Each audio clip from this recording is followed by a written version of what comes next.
Hello, what is up mga ma'am, sir, ma'am? Ako po si Ralph Cifra, isang visual artist from Manila, Philippines. And today we are going to unbox and review the Jada Toys Ultra Street Fighter 2, the final challengers, Blanca, an action figure. Very cool box art.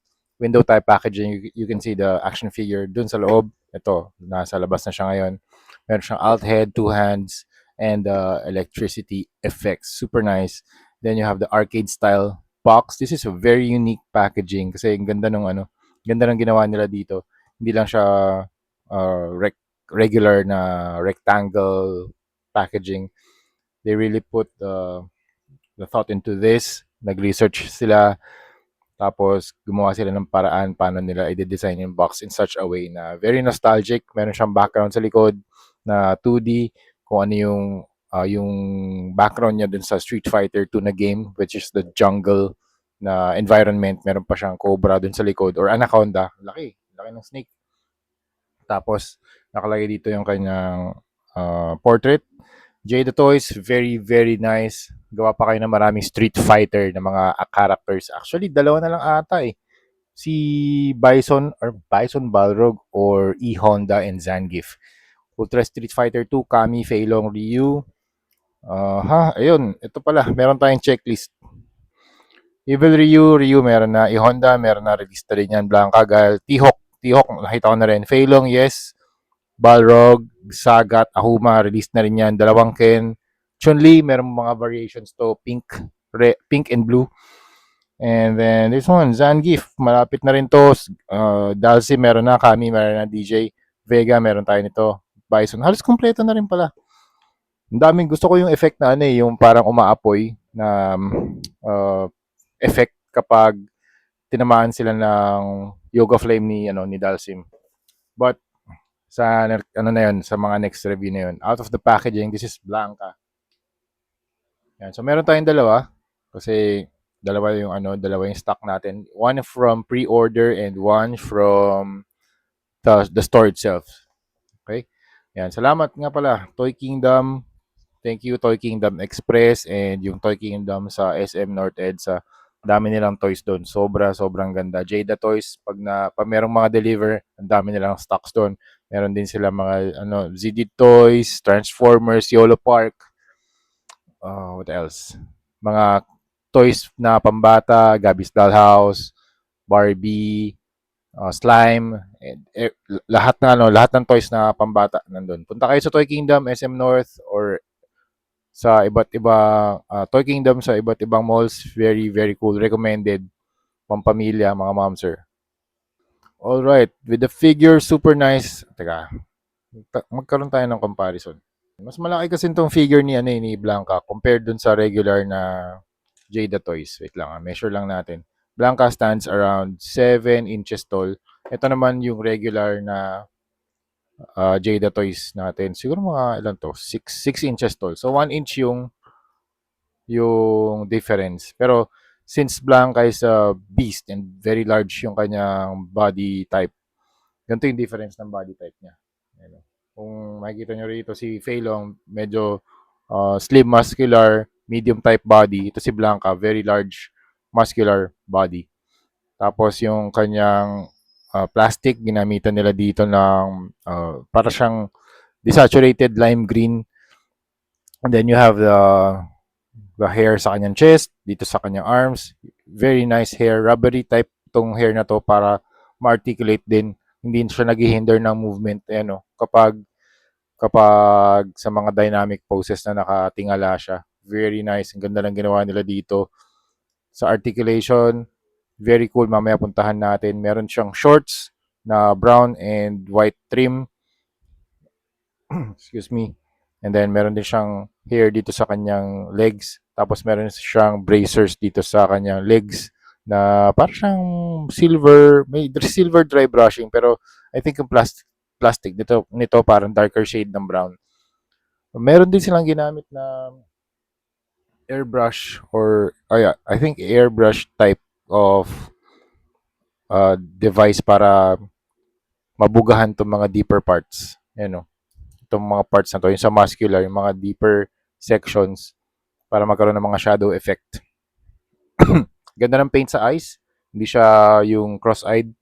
Tapos, dalawa yung head sculpt niya. You have the closed mouth and the open mouth. I prefer the open mouth kasi kita yung kanyang mga fangs or incisors. Tapos, ito naman yung mga effects. Super cool electric effects.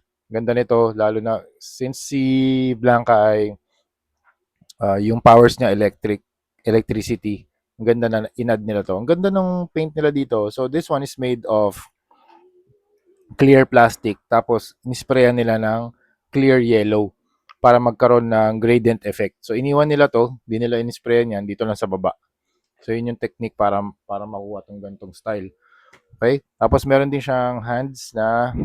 So, yun. Dalawa yung pairs of hands niya. Fist, closed fist, and open hands.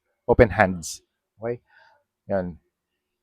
So, in terms of articulation, head can look up, down, 360. Ganda nung ginawa nila sa buhok ko. Hindi talaga nag-hinder dun sa movement niya. Okay? Tapos tilt, pwede. Okay? May butterfly joints. Medyo mahigpit lang dito. Sumasabit yung, nakita niyo yung, yung plastic. Kaya dahan-dahan lang din. Medyo na-scratch tong part na to. Okay? Dahan-dahan lang sa pag-move. Okay? Tapos, arms can go up that far. May rotation. Double jointed elbow. Ball joint yung kamay. Tapos, you can do that, stretch that far, ab crunch that far, tilt, tilt, tilt, 360, 360, 360, yes, pwede. Ito, hindi yata ito pwede mag 360, itong lower part. Tapos, kick that far, back kick that far. Ang ganda lang, ng side movement ng paa niya. Halos 90 degrees nga. Tapos, double jointed yung, yung kanyang knee, and then, ball joint yung paa. Meron ding dito. Ang ganda ng ginawa nila dito. Hidden rotation, hidden swivel sa paa. Sakto dun sa cut ng shorts. Pati dito sa paa, nahihindered, natatago din ng movement yung natatago din ng bracers yung cut sa feet. Galing ng ginawa nila Jada Toys dito. Tagal ko na din figure to, ngayon ko lang din siya na-unbox. Okay? Tapos, sa origin nga pala ni Blanca, basahin natin doon sa AI overview ng Google. Ngayon ko, kasi nag-wonder din ako, bakit nga ba green si Blanca or ano nga ba yung origin niya? So, yun. Blanca is an iconic Street Fighter character debuting in Street Fighter 2. It's a feral green-skinned fighter from Brazil. So, yun yung country of origin niya. Originally, a human boy named Jimmy. So, pangalan niya pala si Jimmy. He was separated from his mother after a plane crash in the Amazon, where he mutated due to environmental factors, adopting wild traits, green skin, and electric eel-like electrical abilities. Ganun pala yun, nakuha niya pala yung electric abilities niya sa electric eel. So, key aspects of Blanca's origin. Original identity, formerly named Jimmy. So, yun yung name niya, Jimmy. Yan. So, pag ni-refer natin siya na Jimmy, yun yung human name niya. The incident, as a child, he survived a plane crash in the Brazilian jungle. Yung mutations niya ay green skin is often attributed to a diet of chlorophyll-rich jungle plants. So yun pala kinakain niya dun sa jungle, and his electrical powers derived from surviving alongside electrical eels in the Amazon. Kaya pala. Reunion, he was eventually reunited with his mother, Samantha, who recognized him by an anklet he wore since childhood. Ito ba yung anklet niya? Oo, no? Ito ata yun eh. Kaso parang cuffs to eh. Anyway, development. He was designed by Akira Akiman Yasuda, originally conceived as a pink-skinned human before shifting to the iconic green-skinned Beastman. So yun. Yun mga ma'am sir. In the later games such as Street Fighter 5 and 6, he acts as a protector of the jungle and a tourist guide. Ang ganda. Astig nung story na yun ah. And a tourist guide attempting to blend back into the society while retaining his feral fighting style. So, ganun pala ang story. At, excuse me, at origin ni Blanca. So, yun mga ma'am sir, that's it. Post na natin to si Blanca para para matapos na natin ang review na to. Thank you very much mga ma'am sir. So, yun mga ma'am sir. Teka, kuha lang ako ng mga posts. Alright, so yun mga ma'am sir, ma'am, ang ating review ng Jada Toys Ultra Street Fighter 2 The Final Challengers Blanca action figure from the Street Fighter na game. Super, super cool kasi naalala ko nung naglalaro ako ng Street Fighter, hindi ko siya ginagamit as a character, pero na-try ko siya a couple of, siguro mga pag ano, pag magti-trip lang ako. Pero favorite ko talaga si Ryu na ginamit ko for, so, alam ko Street Fighter 2 yung una kong game na nalaro. Tapos SF3 ba? Tama, SF3, Third Strike.